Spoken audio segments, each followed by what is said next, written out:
This is your dose of daily market wisdom with master trader Nick Santiago. Starting from humble beginnings, Nick has been beating the markets for over 2 decades. He shares with you his take on the profitable trades that will have you moving towards financial freedom in no time at all. To see an in-depth review of his track record and much more, go to inthemoneystocks.com. Welcome. This is your daily dose of daily market wisdom with master trader Nick Santiago. I'm Kerry Lutz. Today's 10/22/2020. This is show number 143. Well, Nick, stimulus or no stimulus, that seems to be dominating everybody's attention right now. I mean, there's a few other things going on, of course, but that's all we hear. That is all we hear. I mean, we don't have any clarity on this $2 trillion stimulus deal. So the markets continue to be handcuffed to headline risk. 1 minute you hear a deal is close to happening, and then it could be 30 minutes later you hear a deal is far apart, doesn't look likely. Either way, time is running out to get a deal done before the election. I'm not sure, what the strategy is here. Do the Democrats want a deal before the election? Probably not. They don't want to see a check go out with Trump's name on it, or else, maybe it's just we should just call the deal off and let's just get back to business. Either way, I just like some clarity. Do it or don't do it. But you constantly hear these mixed messages, and then the markets go up, they sell off intraday. But again, there's really no volume out here, so to speak. We're just about 12 days away from the election, and right now you could see that there are so many people trading very, very cautiously at the moment. Yeah, and in the end, we'll see what's going to happen. I just find it kind of hysterical. Like, why doesn't Trump just order the Treasury to just send money?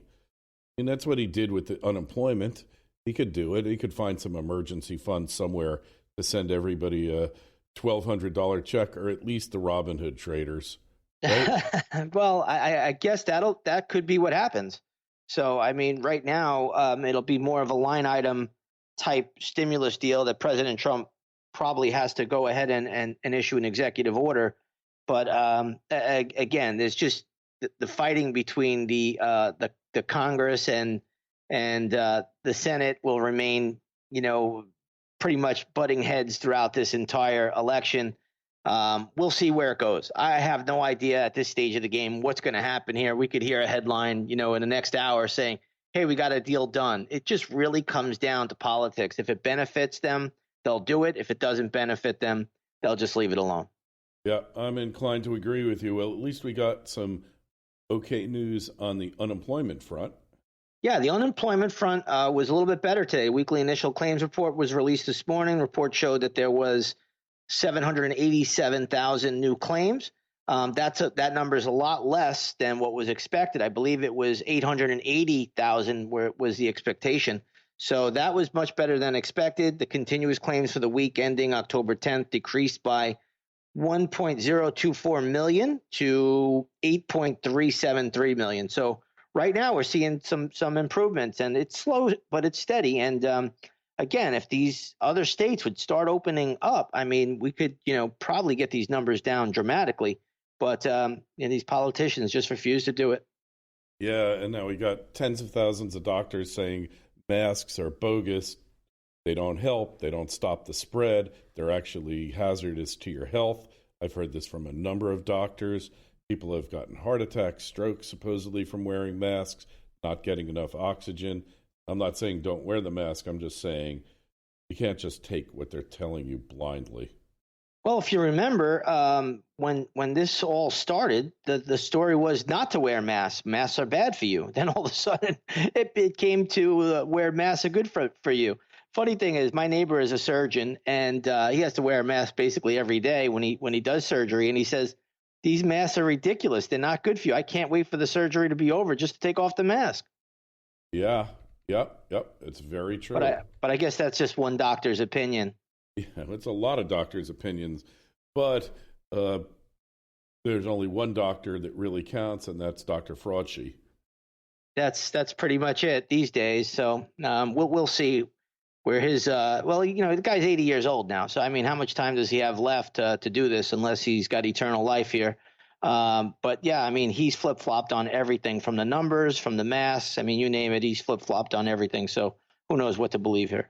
Yeah, he even flip flopped on the CDC. Originally said don't give people with COVID steroids for whatever reason. And we know that every time any emergency room in the country, you go in there, can't breathe, the first thing they do is give you some prednisone or methotrexate or whatever it's called.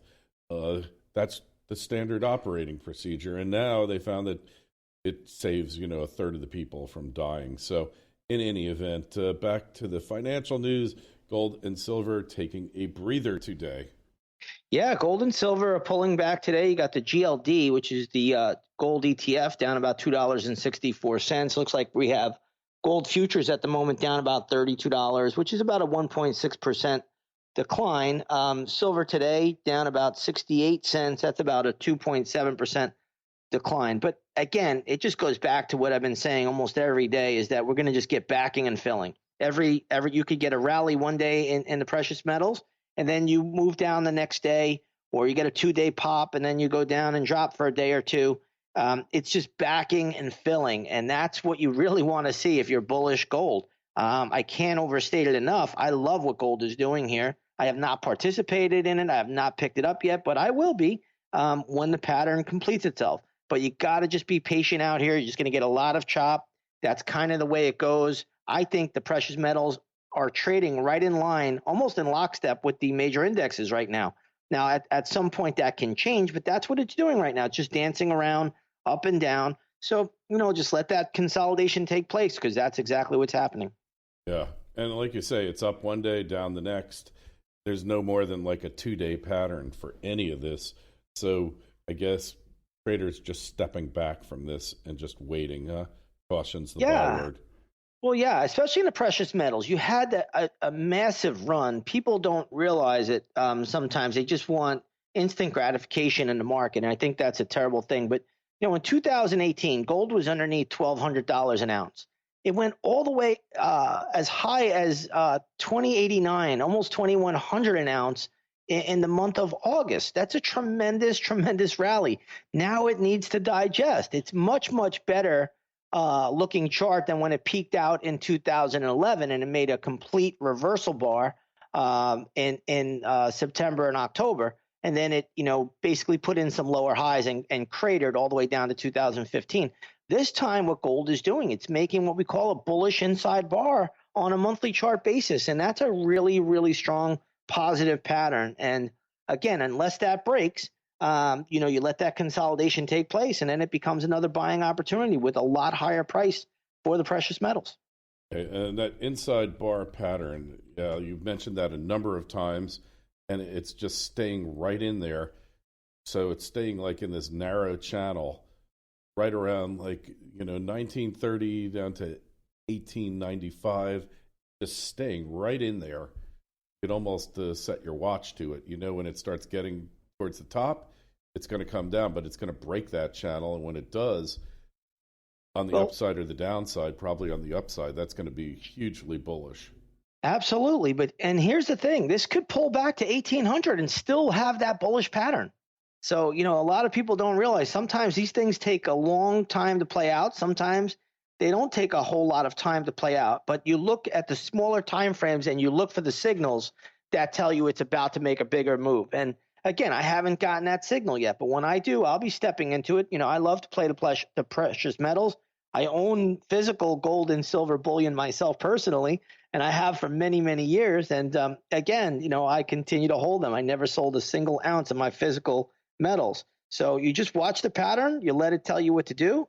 And until then, nothing really wrong here. Just let it consolidate. Don't get shaken out by a big down day like you have today, where you're down 1.5%. You just have to understand this is the bigger pattern. Hey, the most bullish thing that could happen for gold and silver probably is Biden getting elected.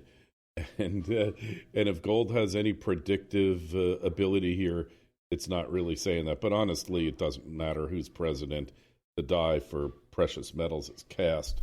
Same with copper. Hey, what is the best way to play copper now? Do we wait for another signal? or is it too early? Do we buy some of the main stocks like Freeport and Rio? Yeah, well, you could. There's a few ways of playing it. Obviously, there's actually an ETN, I believe it's called a JJC. That's one way of playing. It's a little bit on the thin side. Doesn't trade a whole lot of volume, but it does mimic the moves in copper very, very well. Right now, copper is a little bit extended, in my opinion, a little bit overbought. So we'd like to see it pull in and consolidate a little bit there. But one of the ways I play it, or several ways that I play it, is with the SCCO, which is Southern Copper Corp. That's basically a copper company out of Chile in South America. You could also play with Freeport-McMoRan. I believe they're the biggest.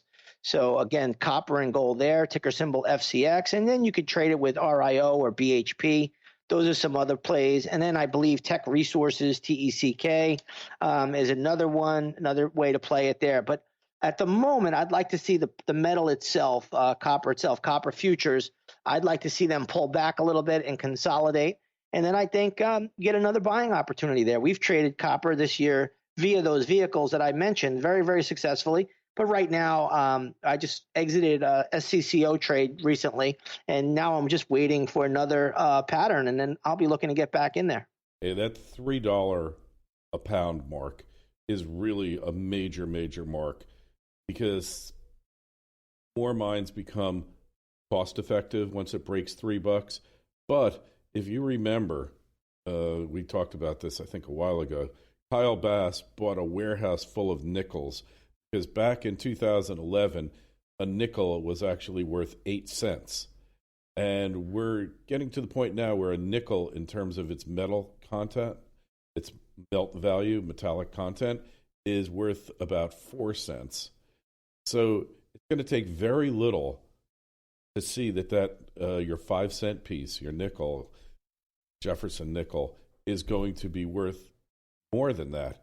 And you can see that we're heading towards it. It's like, hey, look, you're not supposed to buy up coins in circulation to melt them down, but you know the Chinese will go buy boatloads of them, bring them back to China and melt them down. You know it. Well, it could be why we have no coins available, right? When you go to the store now, we have no change to give you, right? Everybody wants to just take credit cards and moving towards that digital currency. So again, a lot of different things happening out here, but you make a great point. And again, it'll be interesting to see because copper's going higher. So people just have to realize this move right now. Copper's at 314. It's going to 350 and higher. So there's a lot more upside in copper, and we'll see how that all shakes out. Maybe Kyle Bass will start filling up built-in swimming pools with some nickels. Or empty oil tanks. Hey, well, that's it for today. Go take a look at Nick's site, inthemoneystocks.com, for his trading record. Twitter feeds are at ITMS, at Nick Santiago01, at Kerry Lutz. Email for your inquiries, feedback, KL@KerryLutz.com. Nick, we'll talk to you tomorrow on Friday, and let's see what happens next. Sounds good, Kerry. Thank you. And so concludes another episode of Daily Market Wisdom with Master Trader Nick Santiago. Be sure to go to his website, inthemoneystocks.com. Don't forget the Twitter feeds at ITMS and at Nick Santiago01.